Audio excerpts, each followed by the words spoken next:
तो टी20 world cup में team India को साउथ अफ्रीका के खिलाफ जो हार मिली है उसने सबको चौंका दिया है। एक ऐसी हार जिसने कई सवाल खड़े कर दिए हैं। तो आखिर हुआ क्या था? आज हम इसी को समझने की कोशिश करेंगे सोर्स मटेरियल के आधार पर। चलिए शुरू करते हैं। और देखिए, सोर्स की एक लाइन मेरे ख्याल से पूरी कहानी बता देती है। जो टीम अब तक शेर की तरह नहीं, मतलब सच में दहाड़ रही थी, वो एक मजबूत विरोधी के सामने आते ही बटेर कैसे बन गई? यही तो सबसे बड़ा सवाल है इस हार के बाद। अब इस कहानी के दो अलग अलग पहलू हैं। एक तरफ देखिए, जब सामने कमजोर टीमें थीं, यूएसए, नामीबिया, नेदरलैंड्स, तो क्या कमाल की जीतें मिली। ऐसा लग रहा था कि भाई इस टीम को कोई रोक ही नहीं सकता। और फिर दूसरी तरफ जैसे ही एक असली चैलेंज सामने आया, पूरी टीम मानो ताश के पत्तों की तरह ढह गई। सवाल यही है कि आखिर ऐसा हुआ क्यों? तो ये सब हुआ कैसे? देखिए, वर्ल्ड कप में भारत का 5वां मैच था, लेकिन किसी मजबूत टीम के खिलाफ ये पहला मैच था। और इसी पहले बड़े इम्तिहान में टीम इंडिया बुरी तरह फेल हो गई, वो भी अपने ही घर में। टारगेट था 188 रनों का। अब वीरेंद्र सहवाग जैसे जो एक्सपर्ट्स हैं, उनका भी यही मानना था कि पिच तो बैटिंग के लिए काफी अच्छी थी। तो फिर इतनी बड़ी गलती हुई तो हुई कहां? सोर्स का कहना है कि जो सबसे बड़ी गलती थी वो थी हवाबाज क्रिकेट खेलने की। मतलब हर बॉल पर बाउंड्री मारने की जिद। सोचिए, जब सामने रबाड़ा और इंगिडी जैसे वर्ल्ड क्लास गेंदबाज हों तो ये अप्रोच कोई रणनीति नहीं है, ये तो आत्मघाती है। मतलब एक प्रॉपर प्लान की कमी ना साफ साफ नजर आई। और इसका नतीजा? अरे, नतीजा तो और भी भयानक था। एक के बाद एक विकेट्स धड़ाधड़। सिर्फ 43 रन पर 4 खिलाड़ी आउट हो गए थे और 50 रन होते होते तो कप्तान समेत आधी टीम पवेलियन में बैठी थी। अब यहां से मैच बचाना तो लगभग नामुमकिन था, और जो हार मिली वो वाकई शर्मनाक थी। तो अब सवाल ये उठता है कि इस बैटिंग कोलैप्स के लिए सोर्स किसे जिम्मेदार मानता है? कौन थे वो गुनहगार? चलिए एक एक करके देखते हैं कि किन खिलाड़ियों के प्रदर्शन पर सवाल उठाए गए। तो इस लिस्ट में जो सबसे पहला नाम सामने आता है वो है अभिषेक शर्मा का।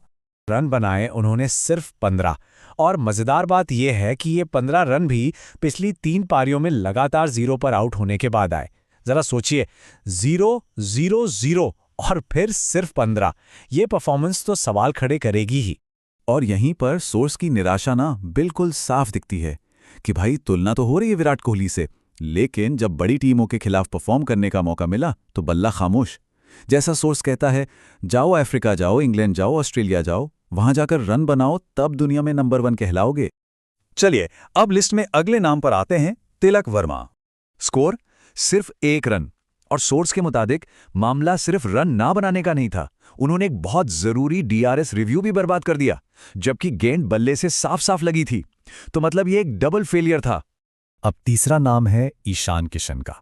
लेकिन हाँ, इनके केस में सोर्स का नजरिया थोड़ा सा अलग है। ईशान किशन 0 पर आउट हुए। अब सोर्स ये मानता है कि किशन पूरे टूर्नामेंट में भारत के टॉप बल्लेबाजों में से एक रहे हैं, इसमें कोई शक नहीं। लेकिन जब टीम को उनकी सबसे ज्यादा जरूरत थी, ठीक उसी मैच में उनका 0 पर आउट हो जाना एक बहुत बहुत बड़ा झटका था। तो ये तो थी बैटिंग की कहानी, जो पूरी तरह से फ्लॉप रही। लेकिन गेंदबाजी का क्या? चलिए अब देखते हैं कि कैसे गेंदबाजों के महंगे स्पेल ने साउथ अफ्रीका का काम और भी आसान कर दिया। गेंदबाजी की कहानी भी बड़ी अजीब है।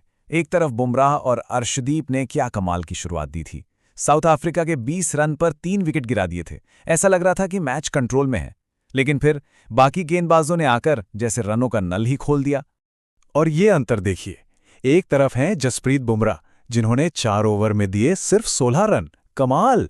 और दूसरी तरफ हार्दिक पांड्या 45 रन और वरुण चक्रवर्ती 47 रन।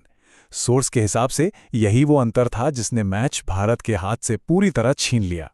और सोर्स यहां एक और बड़ी इंटरेस्टिंग बात की तरफ इशारा करता है कि हार्दिक पांड्या मैदान पर दूसरे प्लेयर्स पर गुस्सा दिखा रहे थे, और ये तब हो रहा था जब उन्होंने खुद अपने स्पेल में इतने सारे रन दे दिए थे। थोड़ा अजीब तो लगता है ना? तो इतनी बड़ी हार, इसके बाद अब आगे क्या? भारत के लिए सेमीफाइनल की राह अब कितनी मुश्किल हो गई है? देखिए, मसला सिर्फ हार का नहीं है, मसला है हार के अंतर का। जब कोई टीम इतने बड़े मार्जिन से हारती है तो उसका नेट रन रेट बुरी तरह गिर जाता है, और यही नेट रन रेट आगे जाकर सेमीफाइनल की क्वालिफिकेशन में सबसे बड़ा फैक्टर बन सकता है। तो हाँ, इस एक हार ने भारत का रास्ता बहुत ज्यादा मुश्किल बना दिया है। और सोर्स का ये कोट मुझे लगता है सब कुछ बयां कर देता है। उम्मीदें तो बहुत थीं। बातें हो रही थी कि ये तो रिकी पॉन्टिंग वाली ऑस्ट्रेलियन टीम है, लेकिन जैसा सोर्स कहता है, भाई वो रिकी पॉन्टिंग वाली टीम पीली जर्सी पहनती थी, हमारी तो नीली जर्सी है। मतलब साफ है, उम्मीदें और हकीकत दोनों में ज़मीन आसमान का फ़र्क था। और आखिर में सोर्स यही एक सवाल छोड़ जाता है कि टीम इंडिया की इस शर्मनाक हार के बारे में और इसके जो गुनहगार बताए जा रहे हैं, उनके बारे में क्या कहा जाए।